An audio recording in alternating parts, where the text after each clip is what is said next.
Come on. We will win. Because we will hit all game. We are motivated. We are dedicated. Come on now.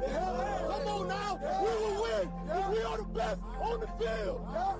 Then we hit the field like, all day like, all night like, on the blue light, offense like, defense like, his squad like, house call like, and it sound like, and it sound like, and it sound like.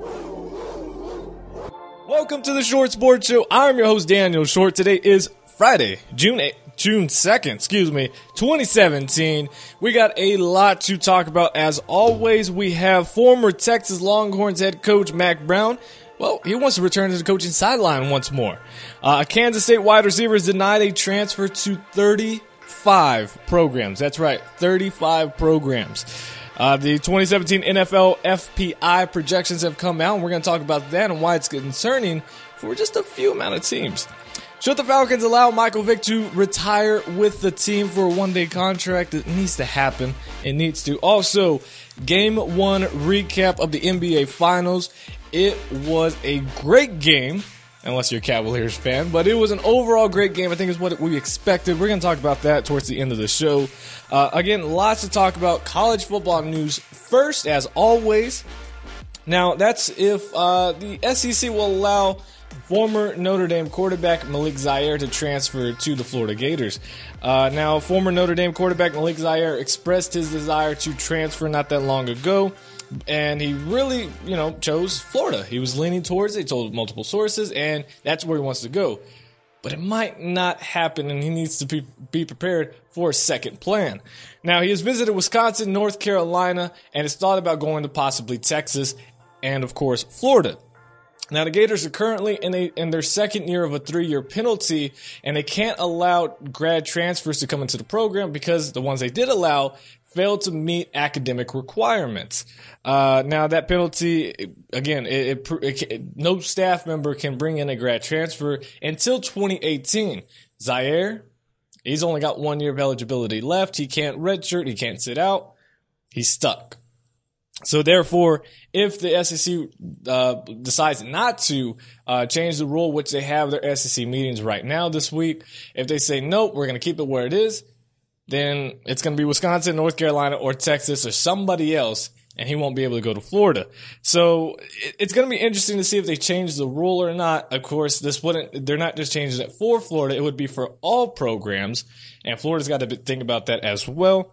Again, if they do change the rule, then Zaire can enroll, start practicing with the Gators, and get started. But if not, he needs to be ready to go look elsewhere.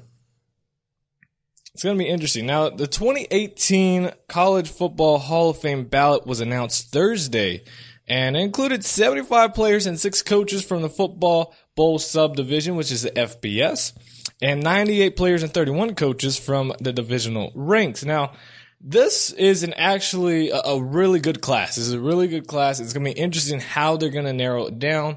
What are they going to choose to do? Because there's a lot of guys that are very worthy of a Hall of Fame induction, and we'll see only a few will be selected.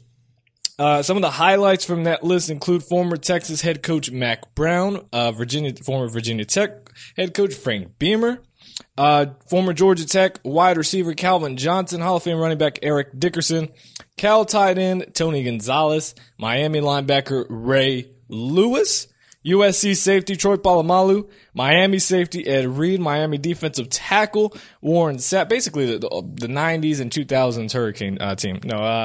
Ole Miss linebacker Patrick Willis, and former Heisman Trophy winner Charles Woodson. Now, the 2018 class will be announced on Monday, January 8th in Atlanta, preceding the College Football Playoff National Championship game, and officially inducted into the awards dinner later that year on December 4th.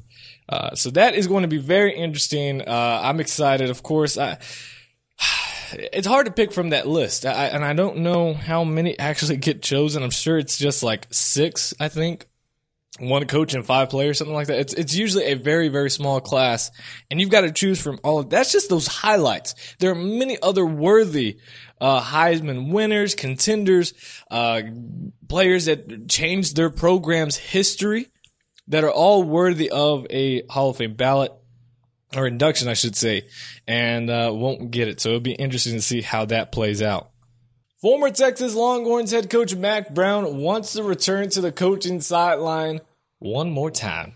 He told Sirius XM Radio on Wednesday that he is ready for an opportunity to coach again. It's going to be crazy. But this is what he said, quote, "There's no doubt if the right situation came up, I would coach again. I have a few good years left," end quote. Now, Brown, he coached at Texas from 1998 to 2013 with a record of 158-48, which makes him the second winningest coach in program history. Now, after stepping down in 2013, he took a role as an analyst and commentator with ESPN, but he's also helped out Texas in the past, including he was there for the introduction press conference for new Texas head coach Tom Herman. Now, before people say that no program is going to give Mack Brown a shot or an offer to coach him, maybe he's too old, this and that, well, hold on. Now, SMU this past offseason, they were looking at possibly hiring Mack Brown. They've already talked to him several times because they believed that their head coach, Chad Morris, was going to leave because he was wanting the Baylor opening at the time. Now, even before Chad Morris was hired from Clemson to SMU was looking at Mack Brown once again. So SMU is always an opening that might happen. I doubt it. I think now with the deal that they have with Chad Morris, obviously Chad Morris is a better coach right now, that they're going to keep him. But I wouldn't be surprised if Texas State would look at him. The relationship with Everett Withers and the alumni fans is one of the worst. And his if he struggles again, Texas State might look at Mack Brown and be a huge splash, but they're kind of cheap, so I don't know if they'll pay him. Now, would you want your favorite program to hire Mack Brown as a head coach? Do you see him going anywhere? Tweet me at Short Sports Show. Let me know in the comment section down below. I wouldn't be too crazy if he became the head coach somewhere at a program. I think it'd be fine. And I honestly wouldn't be upset if he became the Texas State head coach. I think it'd be pretty interesting. Now, something very rare is happening at Kansas State. We see transfers all the time, and it's growing ever more in the past 5 years with students wanting to transfer because of playing time and all sorts of reasoning. Now, wide receiver Corey Sutton, he's seeking his transfer from Kansas State, said that he's been blocked by the school from transferring to a list of 35 programs he submitted. He had a wish list, and he got 1 through 35, said any of these will do. Bill Snyder, the head coach of Kansas State Wildcats, denied every single one of them. Now, which is really weird because Bill Snyder, a legend in this game, one of the best coaches in college football history, and usually a really, really nice guy, but has denied a wide receiver. And it's not like this guy is a big-time player. I mean, this guy is basically a nobody. He played 10 games as a freshman, recording 4 receptions for 54 yards. He did not record any receptions in the season's last 5 games. So he's really a nobody. It's not like they're losing him. And Bill Snyder said no. So Sutton told the Wichita Eagle, the newspaper publication, that Kansas State is yet to release him from his scholarship. He informed head coach Bill Snyder his intention to transfer last month. Quote, "When I originally told Coach Snyder I was going to transfer, he said, 'Well, Corey, I feel bad that you want to leave, but I can't make you stay,' Sutton said. And then he also went on to say, I dropped all my classes, moved out of Kansas, and started looking at my options. Then I find out they're denying me my release." Apparently, Sutton was promised by the wide receivers coach Andre Coleman that he would start. But we all got to realize, student athletes that are listening, you've got to realize this: you are never guaranteed a starting position, especially in recruitment. A lot of coaches are going to tell you what you want to hear so they can get you to their program. The only way you get a starting position is on that practice field, not in your living room or over the phone or after a high school game. So that, when he says he felt betrayed because he was promised to start, yeah, the coach should have said that. But at the same time, he's got to realize there's nothing of guarantee.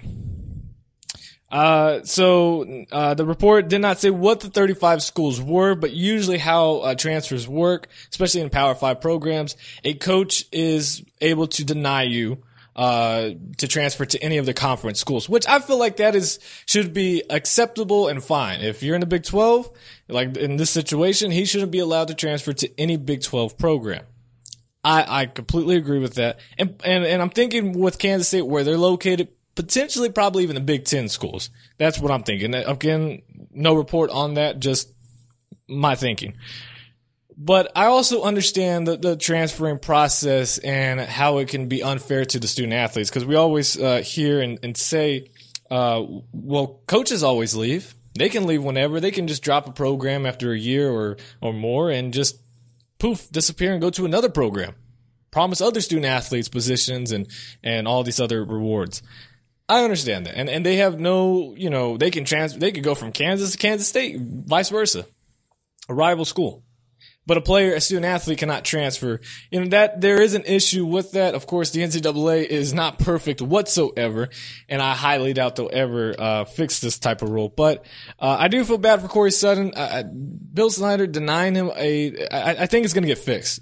Their Kansas State athletic staff, the administration, and Bill Snyder are catching a lot of heat on social media about this and through overall sports media. I believe this will get fixed. I think you'll be able to transfer it very soon to one of those 35 programs because this is a little bit ridiculous. Now, had it been like he wanted to go to Iowa State or he wanted to go to Oklahoma, I could see why, again, a Big 12 school, I could completely agree he shouldn't be able to transfer there. Not to be able to transfer to another program, 35 other programs, it's a little ridiculous. Today's show is sponsored by InnerGrind. Based out of Houston, Texas, let former Texas State linebacker Michael Rakpo help you reach your fitness and nutrition goals. With personal training classes that start at $40 a session, why not be a part of this rising program? And whether your goals are to lose weight, gain muscle mass, find the right off-season program, or even for you ladies out there to get that booty blast, you can do it all with InnerGrind. Not a Houston area, not a problem. InnerGrind has a program that is personalized just for you. InnerGrind has everything you need to meet your personal and healthy goals. NFL linebackers like Titans Brian Orakpo, Chiefs Derek Johnson, Buccaneers running back Charles Sims, and San Diego Chargers cornerback Craig Mager, along with many other young athletes, have already begun. Find your personalized workout and nutrition plan at InnerGrind.com and call 832-475-2829. That's InnerGrind.com, 832-475-2829. Unleash your inner grind. Moving on to the NFL now, the 2017 FPI projections came out, and we're going to talk about some team rankings, some of the stats that came out, the projections, the probability, a lot of fun stuff. I know it sounds like a lot of math. It's really just kind of small little numbers. They're football numbers. We all love football numbers. You can hate math. I hate math. I love football stats. You love football stats. That's why you're here. So ESPN Sports Analytics released their FPI, which is their Football Power Index numbers for 2017. Now, those ratings, how they come together, they combine the efficiency ratings for offense, defense, and special teams for that team. So the top 5 teams that are projected to do, obviously, the best are the Patriots with a 9.2 number. Second place is a huge gap. Is the Green Bay Packers with 4.8. Then the Steelers at 4.7, Seahawks at 4.2, and then a tie for 5th spot with the Falcons and the Dallas Cowboys at 3.8. So some other notable mentions were the Raiders at 3.7, Giants at 1.2, Bengals at 0.3, and the bottom 3 teams, which were the Jets, Browns, and 49ers, Jets were at negative 6.0, and the 49ers and the Browns were a combined negative 7.6. Yikes. Now the Patriots are one of 2 teams to rank in the top 10 in projected offense with the number 1, projected defense in number 3, and special teams with number 4. The only other team in that same category is the Seattle Seahawks. Not saying that's going to be Super Bowl teams, but it is pretty interesting to see that.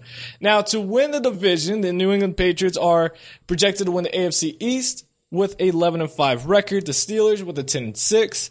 Colts and the Titans were close, 8-8. Now, I don't see how they got the Colts over the Texans with an 8-8, I think maybe because Andrew Luck's on one side and question mark on the Texans, which I think we all kind of know it's going to be Deshaun Watson, but we don't know how he's going to play in the NFL. So they have the Colts and Titans kind of tied at an 8-8 record. See who can win it. It's a toss-up. And the Chiefs and the Raiders were in a similar position, this time with a 9-7 record for the AFC West. On the NFC side, the Cowboys were projected to win the NFC East with a 9-7 record. Packers with 10-6. Falcons a 9-7, and the Seattle Seahawks with a 10-6 record.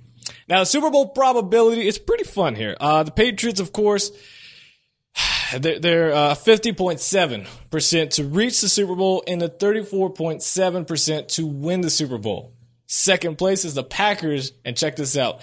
To reach the Super Bowl, they have a 19.6% compared to the Patriots with the 50.7%, and to win the Super Bowl is 9.8%.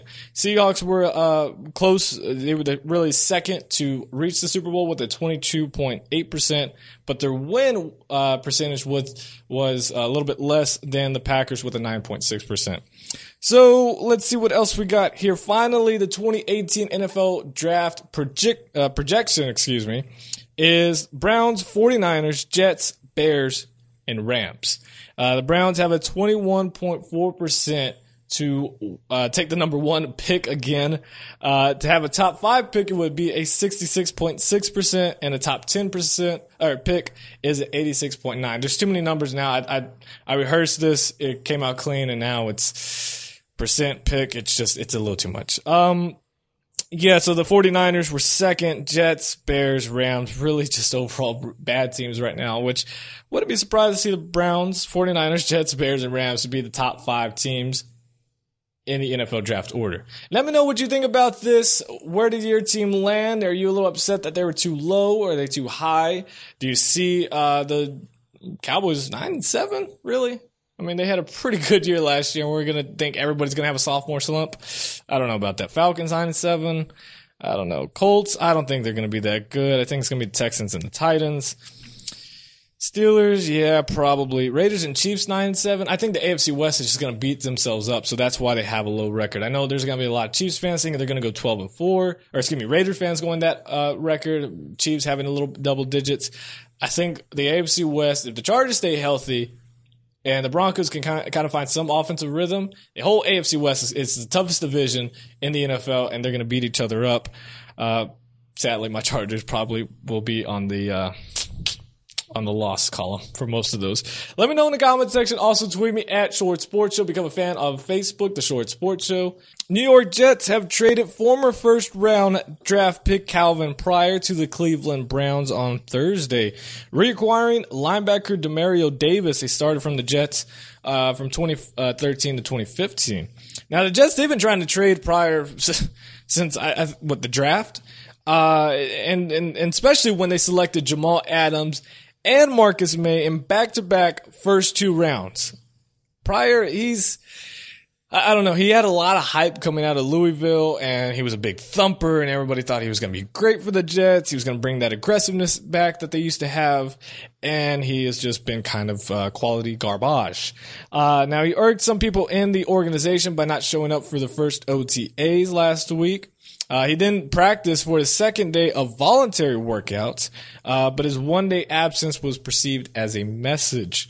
Now the Jets, they were planning on releasing Pryor if no trade could go through. They just did not want him anymore. They were going to take the hit, whatever necessary, and thankfully they were able to get a trade. And maybe the Browns can.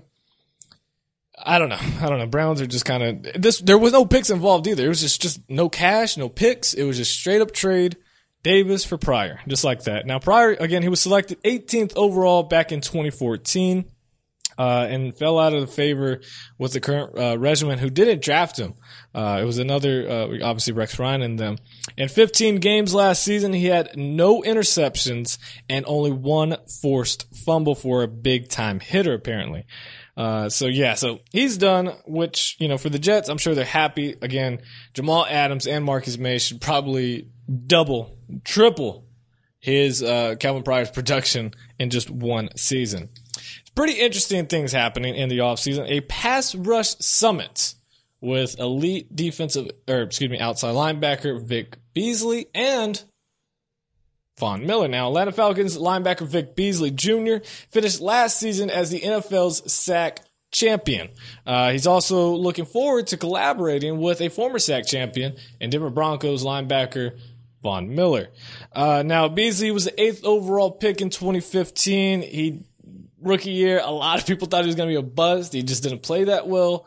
And in this season, finished the league high in 15 and a half sacks, 2 more than Von Miller. He also had 6 forced fumbles, tying Oakland Raiders' Bruce Irvin for the league lead. The two have yet to work together, but they've been really wanting to collaborate and just learn from each other and just obviously get better. Now, quote, this is what Von Miller had to say, quote, "We're going to do it in San Francisco. We'll get them out to San Francisco. I've got a house. I don't like going places and being uncomfortable, especially when I'm working out. I love talking to young guys about pass rush, the league.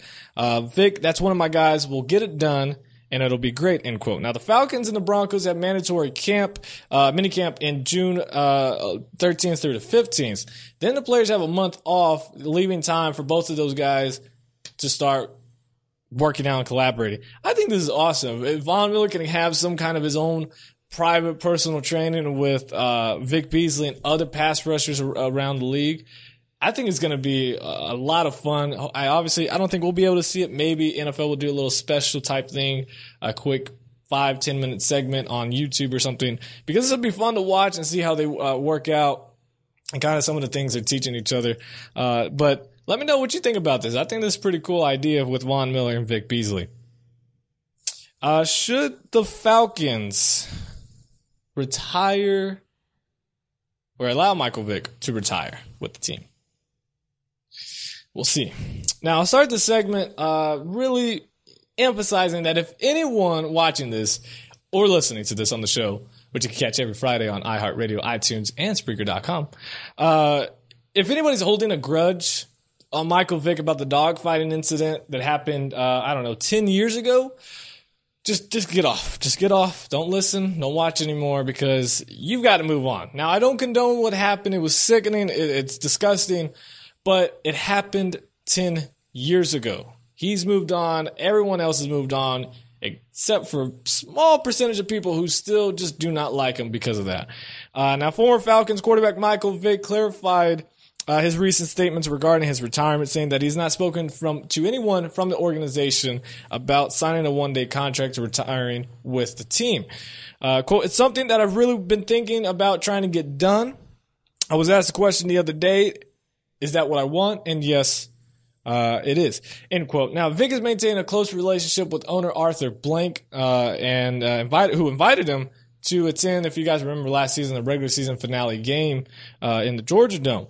Now, Vick, of course, spent his first 6 seasons with the Falcons before being found guilty of running a dogfighting operation back in 2007, which led to a 23-month prison sentence. Then he spent 5 seasons with the Eagles and then 1 year with the Jets and Steelers, which we choose to forget about.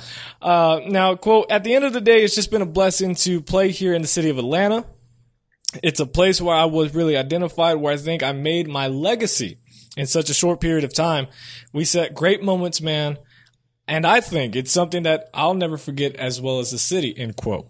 I really do hope Michael Vick and the Falcons come to some sort of agreement of the one-day contract and he retires with the team. He doesn't have to have his jersey number retired, doesn't have to have all that, which maybe that could be its own little debate and argument. Let me know in the comment section if you think he should have his number retired. But I think when we think of Michael Vick, and obviously we think of his prime, even though he did pretty well for the Eagles, we always think of the Falcon highlights. The 2004 season was just miraculous in what he did and what he did for that organization. I mean, if you guys remember, the Falcons were pretty much a laughing stock in the NFL. They were a very bad team before he arrived.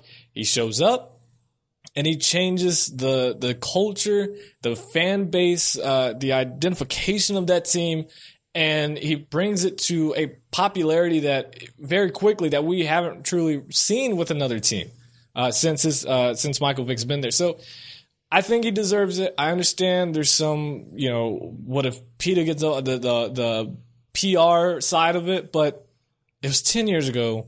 Move on if you haven't already. Everyone else has. Michael Vick deserves to retire one-day contract with the Falcons very soon, and hopefully it happens before this season. Now, the NBA Finals. We're going to wrap up the show with this. That was pretty good. I think that's what we wanted. In a game one, this is how we want the games to go. Now, I'm not saying the outcome necessarily. I know obviously half the fan base does, but the first half was intense. It was good. It was everything you wanted in this NBA Finals right now. We don't want any more blowouts. I don't think we expect any more blowouts, even though that third quarter really got out of hand in the game. But overall, it's exactly what we wanted. LeBron James dunking on Kevin Durant. Kevin Durant dunking on just about everybody and their mama. It was just a great game one. Now, I tweeted just before the game, about an hour before the game, asked who you got to win in the game, and I made my prediction. I picked the Cavs in 6. Now, before people go crazy, remember last year, the Warriors did win game one. I mean, they had a 3-1 lead. Do we need to talk about it anymore? But I don't know. I don't know why. This is such a hard finals to pick. You know, Cleveland, this is the third time they've gone at it. Cleveland, LeBron James, they've already got, they won it last year. The Warriors, they've already got their ring. This third time, it's not like, oh, well, they didn't have it, so let's just give it to them. Let them win it. I don't know who to pick. I don't want to reward Kevin Durant for jumping on a bandwagon and jump into a already an elite team without him. They still would have made the finals without Kevin Durant. Let's be honest here. So do I really want to reward Kevin Durant for doing that? Because then it's going to send a message to everybody else. Like, hey, just join a big superior team and you'll win championships after championships.